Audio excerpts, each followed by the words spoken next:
WikiLeaks-ի թուրքական աղբյուրները սենսացիոն տեղեկություն են հրապարակել, փաստելով, որ նախագահ Էրդողանը դեռ հոկտեմբերի սկզբին Սիրիայում ռուսական օդուժի գործողությունների մեկնարկից մի քանի օր անց էր որոշել ռուսական օդանավ պայթեցնել։ Աղբյուրը նաև նշում է, որ Էրդողանը հույս ուներ ստանալ ՆԱՏՕ-ի աջակցությունը։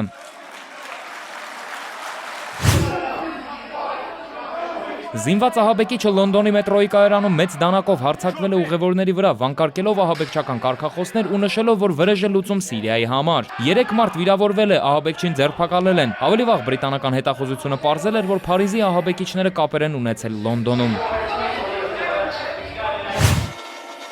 Ադրբեջանում Սք օր է Կասպից ծովում նավթային աշտարակի վրա տեղի ունեցած վթարի հետևանքով զոհվել է 2 մարդ, 29 անհետ կորած են։ Հնարավոր է նրանք նույնպես զոհվել են։ Վթարի պատճառ է դարձել նավթային աշտարակի վրա տեղի ունեցած պայթյունը։ Իրավապաշտպանները փաստում են, որ նավթային աշտարակների անվտանգությունն անթույլատրելի ցածր մակարդակի վրա է։